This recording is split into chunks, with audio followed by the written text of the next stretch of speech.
Michelle Frechette here with Post Status, and I am very excited today. I am here with Marika and Joost de Valk, Marika van der Acht and Joost de Valk, and I'm excited to speak with both of you about what's going to be happening in a little over a week's time at WordCamp Europe. And might I add, as long as we have been friends, we have still not met in person. So I am very much looking forward to meeting you in person as well while we're there. So It's funny how big that ocean really is. It truly is. It truly is. And then Marika, you were supposed to have come to WordCamp US this last year and things changed for you. So I was so disappointed, of course, but now I'm very much looking forward to seeing you in about a week and a half's time. So me too. Yeah, Really me looking too. forward to Really that. looking forward to Athens too. It's such a I lovely know. city. I've never been. You've been everywhere. I've never been to well, Athens. I've not been everywhere, but I have been to Athens a couple of times. Actually, the last time was WordCamp Athens in 2019, I think. So yeah, I love it. I've never been to Europe, so this will be, I know it doesn't represent all of Europe, but this will be my first time on the continent. So very much looking forward to that as well. It's a very old part of Europe. So I think if you have to start somewhere, then this is like the best. That's where Europe started. Yeah. So that's good. We laugh in the United States when we say, wow, that house is 200 years old. And everybody in Europe goes, oh my goodness, it's so new. Yeah, Joost always, well, he makes jokes. He is his high school, and there's also the school that our children attend, is older than the United States. Yeah, so we are still a young building nation. No, the school is. The school is, Yeah. So it's amazing. I love that. But Greece is it's even older. Is even better than that. No, yeah, you'll love it. I'm quite sure. And we're looking forward to it. Yeah, me too. And I was so intrigued when I saw posts and things about what you're all doing there, because you're going as sponsors, but not with the company Joost. You are going with your new company, and I don't know how new it is. I think it's new, Emilia Capital. Yeah. And you're doing something that I don't think anybody's ever done at a WordCamp before, which I've been referring to kind of like the WordPress Shark Tank or WordPress Dragon's Den.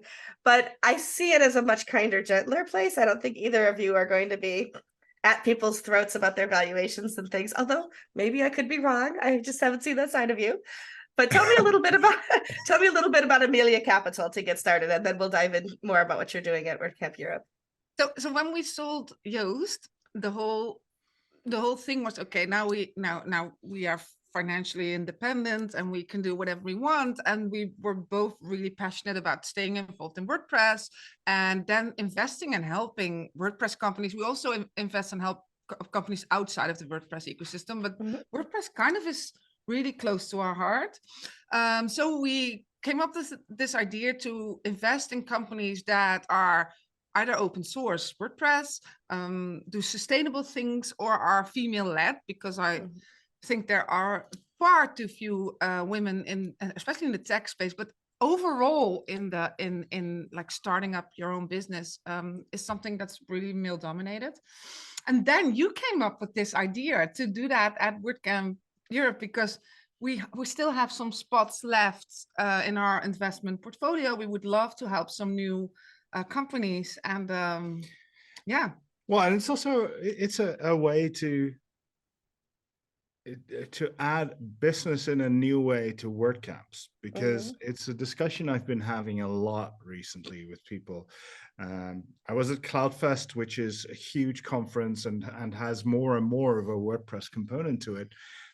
And that was so businessy, like the exact opposite of what everyone thinks of as a WordCamp. So I literally did like 38 meetings in 4 days. Wow. And it was, and I was like, I don't necessarily want WordCamps to be this, but people have to acknowledge, and people do acknowledge now, that WordPress is an ecosystem that also needs businesses to survive, which is sort of back to what I spoke about at the very first WordCamp Europe, a talk that I then wrote with Marika about, we all need to make money to be able to grow this thing. Yeah. And I think it would be good if we have more businesses that originate from WordPress people. Because now I think a lot of outside companies, and I don't want to say that's bad, but they have a different view on things. So I would love to partner up with true WordPress community people. And I also think it's fun because these our booth pitches are, well, they're public, so everybody can come and see, and if we don't want to invest, that story gets out there and someone else wants to invest, or someone else gets an idea of what you could do with WordPress. And I think we need more of those conversations. What could you do? How do you start a plugin? How do you use funding? Because in that part, I think our ecosystem is not as evolved as it could be. No, it's very underdeveloped. There's actually only a few people investing in the WordPress space. Very early on. So if you're bigger, then the investments will come.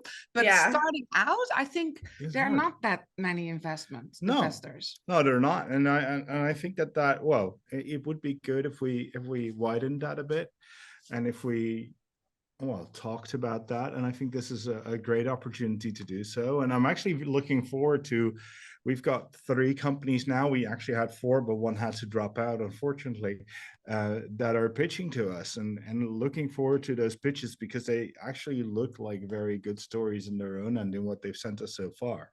And also really collide with the 3 core values we have. So I'm really excited about that. We even have one that does everything. Yeah. Checks it's all the boxes. Yeah. It's a bit scary when people start checking all the boxes. Oh my. So to back up a little bit though, tell people what you're doing at Europe, because we skipped that step. So okay, I'm sorry. So that's okay. It's exciting. I know. Yeah. We've asked companies to give us some information about their product or their service and why they would like to have investment. And then based on that information, we invited 3 of them to come and pitch. And they can have 10 minutes and they can do whatever they want on to convince us this would be a good company to invest in. And we're going to say, after we ask questions afterwards, and then within half an hour we're going to say a yes and then talk numbers, or no, this is not for us. That doesn't mean that we'll immediately sign, but that does mean that you get an answer really quickly. We usually work that way. We usually work quite fast. There is some due diligence to do in some cases, but it is, but it should be relatively minor and easy. So I look forward to that. It's the whole idea of proposing, of talking and pitching your business. It's something that maybe is a bit foreign to the WordPress ecosystem. I'm sure it is. And it's especially foreign to, I think, Europeans. Americans are usually quite good at elevator talk, like the elevator pitch for your company. That's not a concept that we talk about. We learned that in elementary school here. And we certainly don't. Very eloquent. I really think so. I really think American people know. I don't know. They're much better in presenting themselves. Generally, there's definitely a difference there in what we learn in school, etc. So. I look forward to that, and those companies get to pitch themselves if we don't invest, and maybe someone else is listening along and does want to invest. Yeah, and also I think if people see that someone else is doing that, then perhaps they feel inspired. That's why I love the fact that we have at least 2 women coming to pitch that they think, oh, I could do that too, and maybe not this year, but in another year, that they'll get at least inspired for, I could start my own company and get some investments and then grow that company. That would be awesome. Yeah, and one of the things that we'll talk about also is, of course, is what will you do with the money? Yeah, and we are definitely not married to the idea of having a major money exit for every company. So we are very open to what the future of those companies looks like, which is not the typical fund type way of doing things, because usually they invest in, and within X number of years, very often 5 years, or in case of early investments, sometimes 10, they'll want an exit. And that's not even necessarily what we need. if you create a revenue generating business Yeah. and share a bit of those profits with us every year, we're quite happy. So there's multiple ways of doing that, and I look forward to those conversations as well. I think that those types of conversations should start happening at WordCamps a bit more. Like, how do you run Mhm. a business around WordPress, and what Yeah. is business in WordPress? Just like we talk about post status, that the majority of the conversations that move these kinds of acquisitions and mergers and investments forward often happen in DMs and like the back channels kind of thing. I think that some of this has happened in WordCamps in the past, where people are having conversations, but never publicly. And like you said before, more about acquisition and merger than it is about investing in Yeah. companies. And being that it has been mostly about acquisition and merger, it has been a lot of white men at the top of the eco Yeah. chain, the food chain, so to speak, being able to make these deals. No, you don't have to hide your face, because you're looking No, to no, it is you're true. looking to change things, though, which I think is wonderful. I It's one of have the reasons we sold Joost to Newfold, because they had women and people of color in their yeah. board, and the other ones sometimes had, but then you wouldn't see them because Mm, the female leads are usually in HR, and they're not like in the talks, which would have helped in my case, because I feel really uncomfortable if there are only men talking about mm, things I don't understand. And that's not about the numbers, I do understand that, but the small right. talk is about, I don't know, football or something I don't understand. Well, it sometimes talks about it lends itself to explaining to you what company culture is if it's all men in conversation, right? So that's that. If it's led top down that way, then how do the women fit in the company, and how do people of color fit in the company Yeah. if that's how it's run? And so to see you looking to include women and people of color in the process, it makes my heart happy. So that's a wonderful Oh, thing. and I think it's wider than that as well. It's also like actually thinking of what does an open source business look like, Mhm. and how does that sustain itself over time. Because if there's one thing that's become very clear to us from our sale process, is that a whole lot of companies out there don't really understand what open source is, Mhm.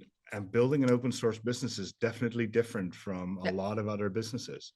Yeah, Yeah. So so if you do a big plugin, um, open source software can be forked, and this is all really obvious to all of us, but it's not to a lot of people. So Right. that so and the number of times an investment company asked me, could you also charge everyone $1 for every all the free products? I was like, no.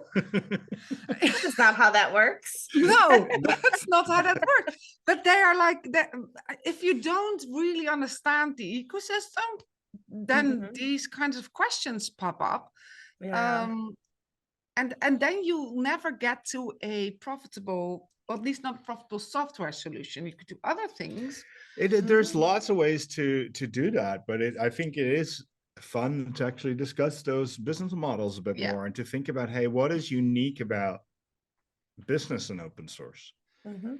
And we take a lot of that for granted when we look at a lot of these companies, I think. And we've been on the other side. We know how hard it is to run a big plugin company, Mhm. um, and that is seriously not as easy as running some sorts of other companies. Sure. And I think we take that for granted a bit too much. So we also Mhm. take automatic for granted too much, how big it is Mhm. and how It is a big easy it's company. Yeah. and it is not that easy, and we should not take all of that for granted, but we should talk about it a bit more, like, hey, how do we build Mhm. these models in a way that we are all comfortable with, and that Yeah. fit all our ideals and our ways of how we want to run the world. Mhm. Absolutely. So when I've seen television programs like Dragon's Den or Shark Tank, the person comes in, they pitch their idea, and it's all. I don't think I've ever seen services. Theirs is always physical products, right? Yeah. Because that's something that you can showcase on television better. Yeah. So this is a little bit different, obviously, than that. And I'm sure it's a lot different because I know you personally, you wouldn't be like Mr. Wonderful or whatever his name is, who just attacks people in their companies. But sometimes people are coming in, and yes, there's always money on the table, but what they're looking for even more is maybe the connections that you all have, or and more importantly, the knowledge that you have and can contribute. So I assume that is also part of the equation. Can you talk about that a little bit? That's what makes it fun, because Joost and I both like that early stage of a company. I think my happiest years in Joost were the first few years in which we grew and in which everything was possible. And if I see, because we have like, do we have 9 companies now in which we have a small part? They're all like that. So it's a lot of fun. And we're actually growing a small team here at Emilia to help people with branding, because we are good at branding and SEO, and also some finances, because those things are really important and I detest them. So now Joost has to do all of that. So Wonderful. It's somehow that always ends up with me. I don't know why, because I want to spend my time coding, not necessarily spending. No, but I think so. A lot of companies also would benefit from a little help in that, on how to do that properly. I think our best thing is network expertise in SEO, branding, those kind of things. Yeah, so pricing. yeah, so with an investment, you usually get the network of your investors with it. Yes. And that's why you have to think long and hard about who you want. I mean, it's someone that you'll have to work with for a long time. But it has to work both ways.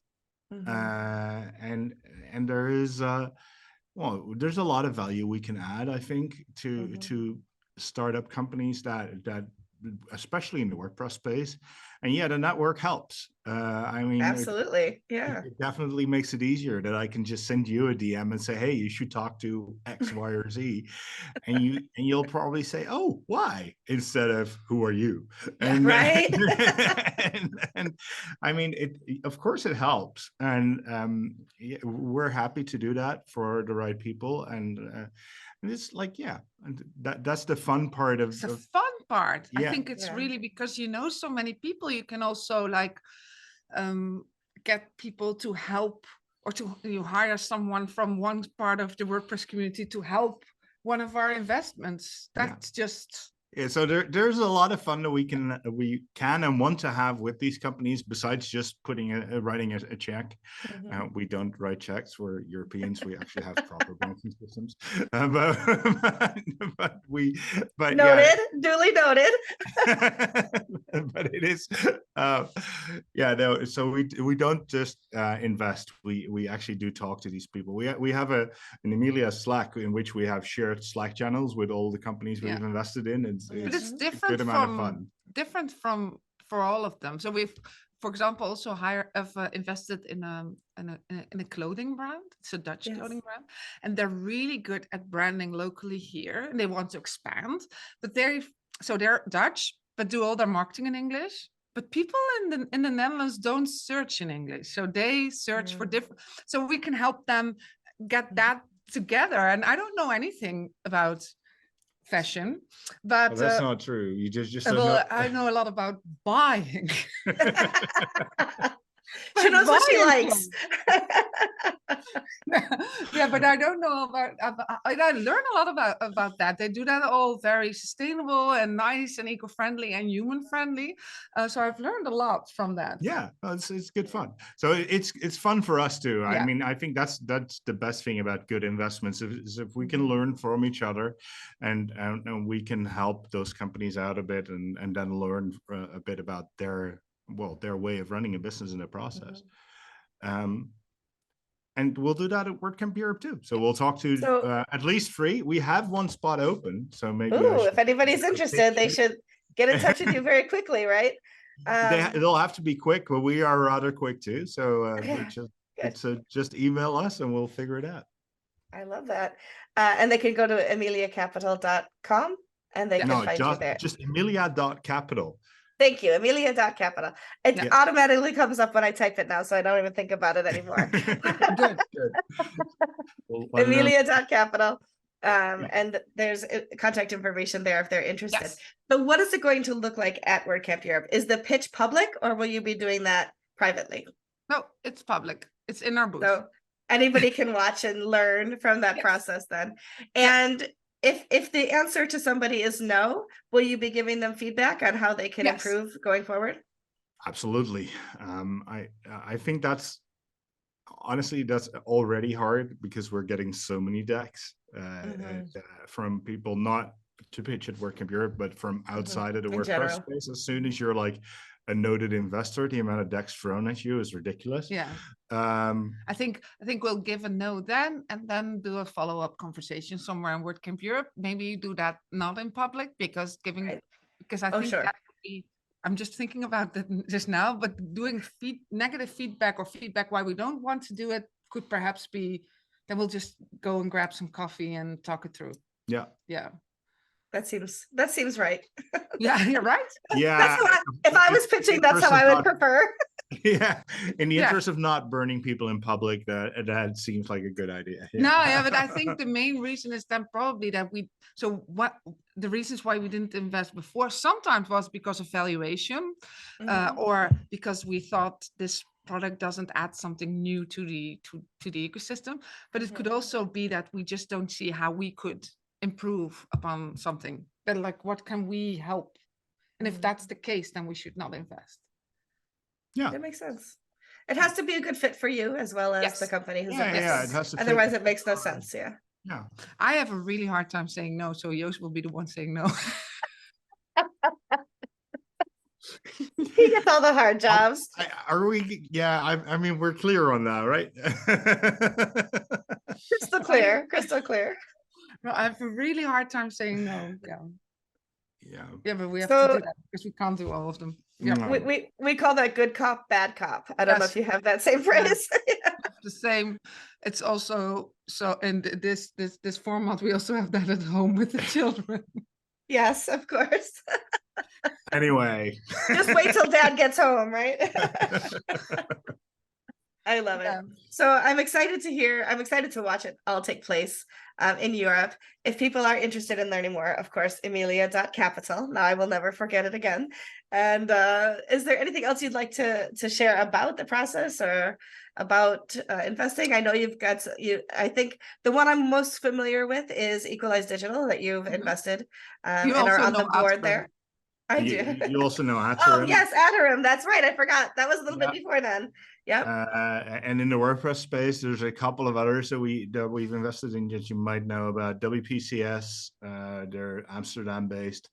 Extendify, they're from the US. Oh yeah, yeah. And Castos, and Castos, the podcasting platform. Oh yeah, I use Castos myself, so I pay into that on a monthly basis, and for all my transcripting. So yes, it's a great product.